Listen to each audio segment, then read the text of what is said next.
se hace una pregunta, ¿no? ¿Qué diferencia hay entre un grupo de malhechores y un gobierno? Y él decía que la diferencia, estoy haciendo una cita de memoria y seguramente lo traiciono, pero decía que la diferencia que hay entre un gobierno y un grupo de malhechores tiene que ver con el apoyo a la justicia y con lo que llamaríamos la legitimidad democrática hoy, ¿no? Eso, en esas cosas San Agustín no creía, como nadie en esa época, pero tenía que ver fundamentalmente que la diferencia que había entre un grupo de malhechores y un gobernante era que los gobernantes se apoyaban en la justicia, ¿no? Y en el bien común. Esa era la diferencia. Es muy importante empezar por lo de malhechores y plantear que no hay mucha diferencia entre Rato y Al Capone. Yo sé que esto es un poco duro de decir y sé que para muchos de ustedes será un poco difícil llegar a este nivel, pero yo creo que la única manera de entender lo que yo voy a decir es pensando que estamos gobernados por un grupo de malhechores y que nos engañan y conspiran contra nosotros. Yo diría, mi conferencia se llamaría La Gran Conspiración, que es parte de la conspiración contra los ciudadanos. La dificultad de este grupo de malhechores es que nos tienen que crear las condiciones para que aceptemos el trasvase violento de renta de los pobres y de los ciudadanos hacia los ricos. A eso le llaman rescate.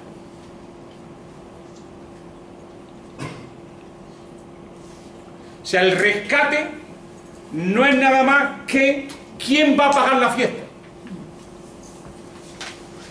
Y es muy duro decirle a la gente que la fiesta la van a pagar los ciudadanos.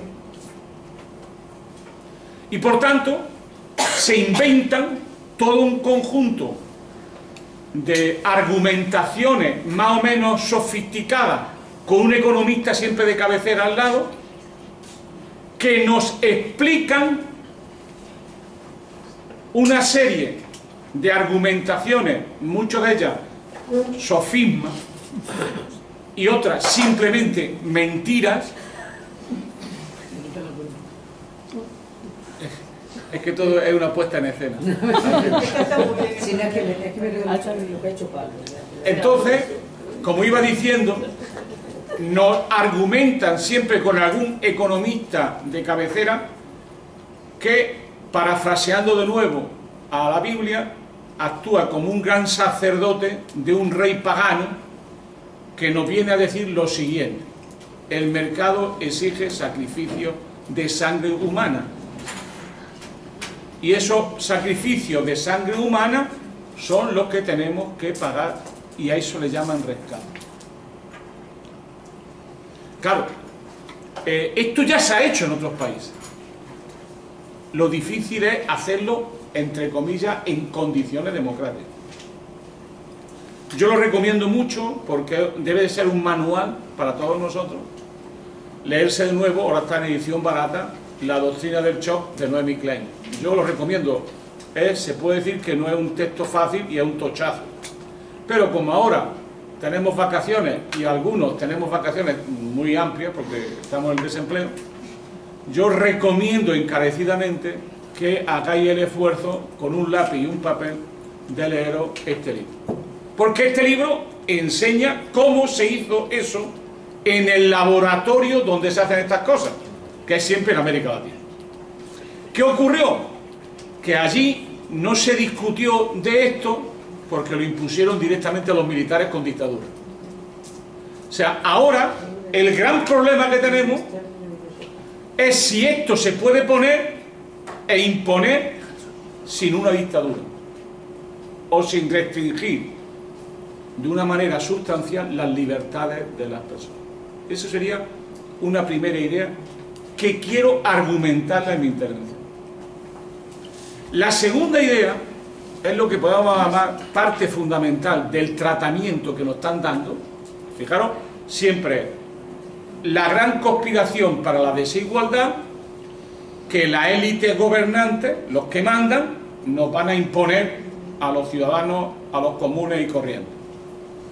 Eso necesita un tratamiento y por tanto una política para ese tratamiento. La idea central de la doctrina del shock es el miedo. O sea, ¿cómo se puede a las personas comunes y corrientes que no saben ni lo que es la Unión Europea, que no saben muy bien lo que es el euro, que no saben para nada eso de la prima de riesgo, que más bien la prima de riesgo nos convierte a todos en primos, nadie sabe muy bien de qué se trata, todas estas cosas que nadie entiende? Si a eso que nadie entiende y por tanto hace falta un sacerdote que te lo explique, la clave está en el tratamiento, en lo que en Perú se suele llamar mucho el psicosocial que te endiña. Es decir, te hacen un escenario para conseguir que esto te entre de alguna manera. En general, el miedo es un elemento fundamental del poder, en general. Quizá antes de hablar del miedo hay que hablar de los riesgos sociales y de la seguridad social. O sea, el tratamiento que nos están aplicando es un tratamiento que liquida la seguridad social de las personas y convierte la inseguridad en un instrumento o máquina de miedo. Esta es una idea, creo que es importante. Es decir, la clave es que todas las redes sociales que los trabajadores, en esto que se llaman derechos sociales, se han ido creando en tantos años de lucha y sacrificio, como su palabra indica, es una seguridad social. La política es siempre el control de los riesgos sociales, precisamente para gobernar el miedo. Si tiene menos riesgos sociales, hay menos miedo en la sociedad y la gente está más segura. Esto va un poco en contra del sentido común, porque cuando la gente habla de seguridad está pensando en un policía con un palo. Pero la seguridad de verdad es que cada mañana te levantes y, como decía Churchill, cuando tocan en la puerta te llevan la leche, pero es sobre todo el saber que tienes empleo, pero es sobre todo saber que si te pones enfermo tienes desempleo, tienes seguridad social y que cuando te mueres tienes pensión. Esto se ve muy bien en la doctrina del shock, pero se ve muy bien en los que hemos vivido en Latinoamérica, porque todo eso ya no lo tienen las personas. Por eso el inmigrante latinoamericano, cuando llega a España, la primera cosa que encuentra es que si tienes papeles, tienes la cartilla de la Seguridad Social.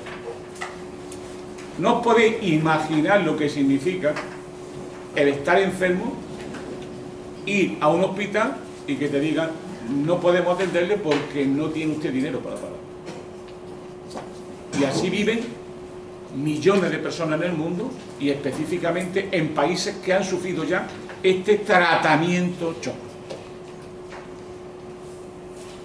Como he dicho al principio de mi intervención, no olvidéis que este tratamiento, esta conspiración para la gran desigualdad, es siempre un trasvase de renta, riqueza y poder de los de abajo hacia los de arriba, de los pobres a los ricos. Si no, no tiene esto entendimiento lo que está ocurriendo. Vuelvo al tema de la inseguridad. Si os fijáis bien, la primera cuestión clave para el capitalismo cuando quiere dominar a los trabajadores es el desempleo. Pero si el desempleo es del 25% de la población activa y un 30% de la población que trabaja está en precario, no es que sea disciplinante, es que simplemente te sitúa contra la espalda y la pared. Lo podía encontrar en la red, en una revista que se llama Economía Crítica, pero uno de los grandes economistas del siglo XX, seguramente para mí el más importante economista del siglo XX, que no fue Keynes, sino Michel Kalecki, que descubrió lo de Keynes y mejor y más fácil, escribió justamente en el año 44 un texto fundamental que hay que estudiarse y leerlo, se llama Los problemas políticos del pleno empleo, donde plantea que el mayor peligro para el capitalismo es el pleno empleo, y porque eso le da a los trabajadores un poder que tarde o temprano atenta contra los beneficios. Por lo tanto, el primer disciplinamiento es siempre el desempleo, es siempre el paro y el miedo al paro. Pero el segundo gran disciplinamiento en el que ya estamos es que nos vayan trabajando a fondo en lo que vamos a el ajuste salarial permanente. El ajuste salarial permanente es muy importante si tenemos el salario en una visión amplia. El salario siempre tiene tres componentes, que es el salario que te dan en tu nómina, salario directo, el salario indirecto, que son prestaciones sociales, que son derechos sociales, que tienen que ver con la salud, con los servicios públicos, con la educación, etc. Y luego un tercer renglón fundamental, que son las pensiones. Por tanto, el ajuste es siempre, el desempleo presiona para profundizar en esos tres en el ajuste salarial global, que es reducir las prestaciones sociales y privatizar las pensiones, que es la madre del cordero de todo esto. Son el origen de la crisis financiera y ahora pretenden que sea la salida de la crisis financiera. Porque el origen de la crisis financiera fue lo que se llaman los inversores institucionales, que son grandes fondos de pensiones norteamericanos que tuvieron el poder para circular libremente por todo el mundo. Y esos fueron los que crearon las condiciones de lo que se llama la financiarización de la economía. Por tanto, es muy importante este aspecto. Es decir, las políticas de ajuste, que son, aquí vivimos unas políticas de ajuste permanentes. Si alguien me hiciera favor de tirarme un poquito de agua, se lo agradecería. Digo porque, como hablo en voz alta, me estoy quedando seco. Las políticas de ajuste permanente siempre tenéis que verlas así. Te quitan salario, te quitan prestaciones sociales y empiezan a jugar con tus pensiones. Si os fijáis bien, en el memorándum que España va a firmar, que ya ha firmado, que no ha tenido que firmar, se va de nuevo a trabajar sobre esas tres cuestiones. Ya se calcula que la reforma laboral esta va a significar entre un 20 y un 30% de descenso de los salarios reales de los trabajadores. Y esto es un juego de suma cero. Lo que tú te quitas a mí, se lo da a alguien, en este caso al empresario. Este año, por primera vez desde los años 40, fijaros bien, con Franco en medio, entero, completo, las rentas empresariales han superado a la renta de los trabajadores. Sin reforma laboral. Eso significa, para que entendáis bien, que 20 millones de asalariados ganan menos que 6 o 7 millones de empresarios. Y que se está produciendo un trasvase de la renta de ellos hacia los poderosos. Por tanto, esto es la lucha de clases en Estados Unidos.